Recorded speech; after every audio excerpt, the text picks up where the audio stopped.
और अपडेट हमारे पास था। अब बताते हैं कि जो भर्ती के नियम हैं वो राज्य सरकार ने बदल दिए। अब भर्ती के नियम किस प्रकार से बदले गए हैं वो आपको बता देते हैं। देखिए, एचटीएस और एचपीएस, जो अभ्यर्थी एचटीएस का एग्जाम देना चाहता है और एलिजिबल है वो 14 जून तक ऑनलाइन आवेदन कर सकता है। अभी जाऊंगा। इसमें एचटीएस के 9 पद हैं और एचपीएस के 2 पद हैं। इसके लिए आवेदन मांगा गया, आप आवेदन कर सकते हैं। एचटीएस में देखिए, अब जो क्लास 1 क्लास 2 की जो भर्तियां हैं, इसमें पहले होता था कि 4 जो है वो ऑप्शन दिए जाते थे। अब इसमें 5 जो ऑप्शन आएगा, 5 ऑप्शन आएंगे और 5 जो ऑप्शन होगा इनमें से कोई नहीं, और उसमें जो है वो आपको कह सकते हैं आपको उसमें लगाना पड़ेगा गोल मार्क, कह सकते हैं गोला लगाना पड़ेगा। अगर आप उसमें गोला नहीं लगाते और छोड़ देते हैं फिर भी नेगेटिव मार्किंग होगी। इससे भी दिलचस्प जो क्लास 3 की भर्तियां होगी उसमें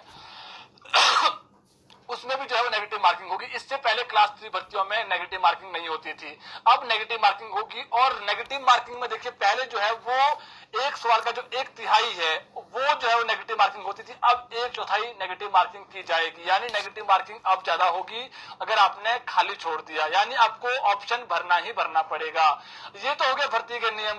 लेकिन हमने बताया था कि जब नई भर्तियां आएगी, जब क्लास 3 की भर्ती आएगी, इसमें हो सकता है जो कॉन्ट्रेक्चुअल पीरियड है, और जब आप लग जाते हैं भर्ती में, जब आप भर्ती देकर आप लग जाते हैं, जो कॉन्ट्रेक्ट पीरियड होता है उसको 2 से 3 हो सकता है वो। और फिर जो आपको सैलरी मिलती है, सैलरी भी रेगुलर की आपको 60% मिलती है, इसमें भी बदलाव हो सकता है। तो ये फिलहाल अगली कैबिनेट में मसला जाने की संभावनाएं हैं, लेकिन जो भी नियम बदले हमने बता दिया है आपको। क्लास वो नया चीज सीखी है और यहाँ पर किस तरीके से इंप्लीमेंट करेंगे, तो एक और चीज हो गई। अब बात करते हैं दूसरी खबर को लेकर के। पेंडिंग रिजल्ट प्रदेश का सबसे बड़ा मुद्दा है। 40 से अधिक पोस्ट कोर्ट रिजल्ट अभी तक नहीं आए हैं। इसमें रिजल्ट ही एक बाधा नहीं है, रिजल्ट आना एक चीज हो गई। कुछ एक जो है वो कह सकते हैं आप डॉक्यूमेंटेशन हो गई है लेकिन ज्वाइनिंग नहीं हो पाई है, कुछ एक डॉक्यूमेंटेशन होना बाकी है। और ऐसे में 40 से अधिक पोस्ट को रिजल्ट रुका हुआ है। जो अभ्यर्थी वो परेशान है, डेली मैसेजेस करते हैं, कॉल्स करते हैं। लेकिन अब जो खबर है वो ये है, राज्य सरकार ने या कहीं सीएम ने सीएस को आदेश दिए हैं कि आप इसमें आगे बढ़ें। और आगे बढ़ने के अलावा लोक सेवा आयोग इंडिपेंडेंट बॉडी है, अपने तरीके से काम करती है। अब जो कर्मचारी चयन आयोग है वहां से डाटा आएगा। फिलहाल पहले चरण में 7 पोस्ट को डाटा मांगा गया है, जो अभी तक कह सकते हैं आप पूरी तरीके से पहुंचा नहीं है। जब पहुंच भी जाएगा उसके बाद भी 7 ही जो पोस्ट को जो हमने बताया था आपको 2 दिन पहले, उन्हीं का रिजल्ट आएगा। अब उसके बाद जो जांच एजेंसियां काम कर रही है, विजिलेंस के ब्यूरो के उसमें जो जांच में दायरे में है, उसको लेकर स्थिति स्पष्ट नहीं है। लेकिन जो लिटिगेशन से भर्तियां बाहर है उनका रिजल्ट आएगा। लेकिन अब जो अभ्यर्थी है उनको ये चिंता सता रही है कि सरकार हो या फिर मंत्री हो या फिर सीएम बार बार ये कह रहे हैं कि रिजल्ट निकालेंगे, 7 दिन के अंदर निकालेंगे। 7 दिन हो गए हैं, रिजल्ट अभी नहीं आया है।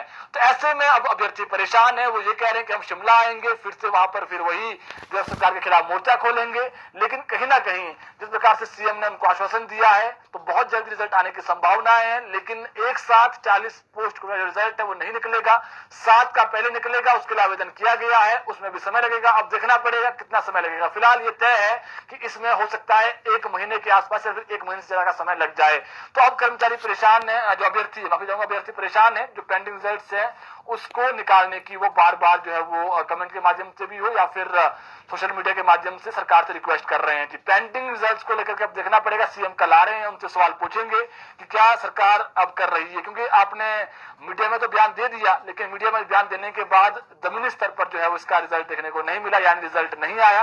अब क्या इसमें सरकार अगला कदम लेती है आने वाला समय बता पाएगा। लेकिन अब देखिए, अगर कर्मचारी चयन आयोग होता तो आसानी से जो है वो रिजल्ट निकल जाता, क्योंकि वहां पर पूरा एक स्टाफ था। अब यहाँ पर लोक सेवा आयोग है, क्लास 1 क्लास 2 की भर्तियां करता था पहले, अब क्लास 3 की भर्तियां यहाँ पर दी गई है कि आप इसका रिजल्ट निकालिए। ये अपने हिसाब से जो है वो काम करते हैं, आपको मालूम ही है। तो अब देखना पड़ेगा लोक सेवा आयोग किस तरीके से इसमें जो रिजल्ट निकालता है जी। तो ये एक और अपडेट हमारे पास था।